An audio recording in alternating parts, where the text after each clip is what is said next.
Hello guys, so ayun guys, tapos na po pinag-pray natin yung kamag-anak nila sa buhay. So ngayon pauwi na po tayo pabalik ng Ayala po mga guys. Okay po, don't forget to follow on Facebook page Bobby Del Valle po. Salamat.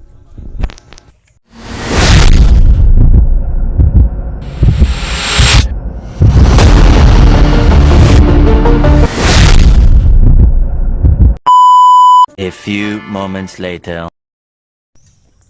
Good morning mga lods, mga guys. Kasalukuyan po andito tayo, umaga pa ng Wednesday po. So dinala nila tayo para ipag-pray yung mahal nilang yumao sa buhay po mga guys. So puntahan po natin. Assalamualaikum ya ahlad diyari minal mu'minina wa inna insyaallah bikum lahikun as'alullaha wala kumul afiyat. Ganito lang talaga ang buhay sa mundo mga guys. Una-unahan lang, wala po sa matanda, wala sa bata, sa babae o sa lalaki, wala man sa bakla o tomboy, lahat po tayo dito hahantong mga guys. So habang dito pa sa atin ang buhay, na habang humihinga pa po tayo, na hindi pa tayo kinukuha ng Allah subhanahu wa ta'ala o ng may likha sa atin, so gawin po natin yung mga pinag-uutos sa atin ng Allah o ng siyang lumikha. Gagawin po natin yung pinapagawa sa atin na kabutihan sa balang araw ay para rin sa atin yon, at tayo ang makakamit noon, hindi yung iba.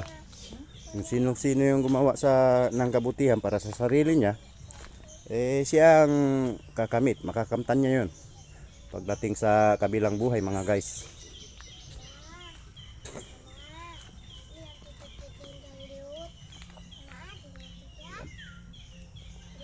So sa ayaw man o sa gusto po natin, lahat tayo ay dito hantong. Kaya wag po magmayabang.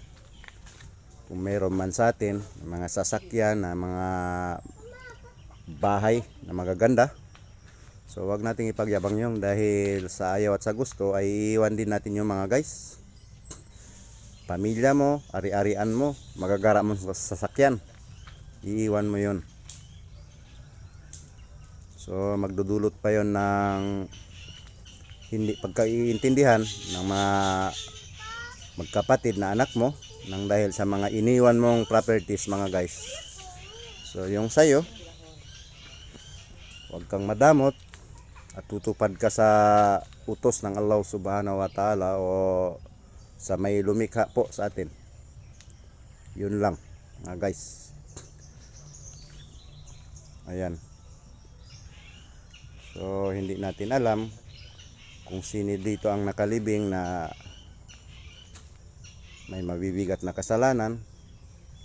Only Allah subhanahu wa ta'ala knows guys kung sino yung may kasalanan, nagkakasala sa kanya.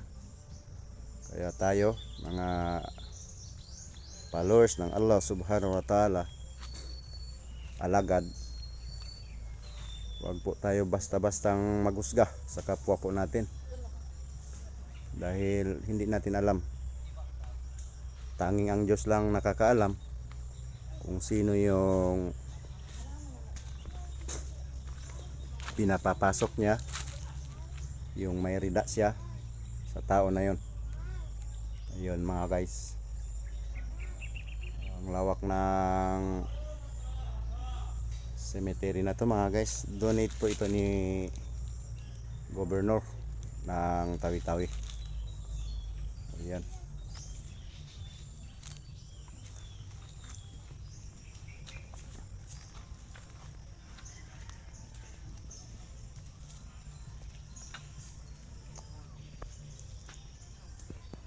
So ito na lang, patuloy na lang natin pag umuwi na tayo. Pray pa po tayo ng Surah Yasin dito sa may libingan po ni medium dail. Ayan.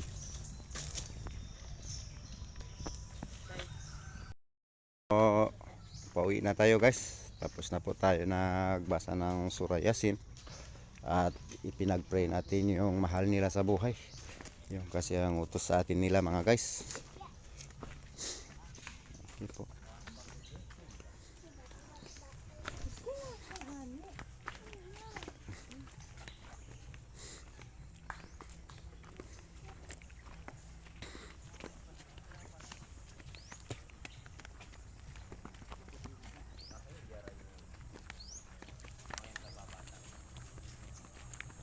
Mayroon po ililibing ngayon mga guys. Parang dalawa yata ngayong umaga.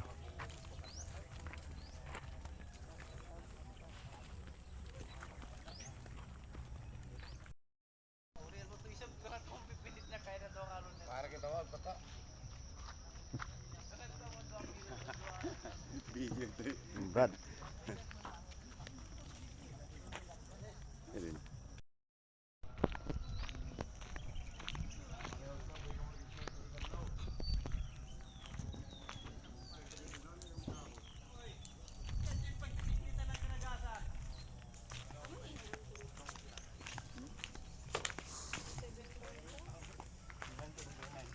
Ito kasi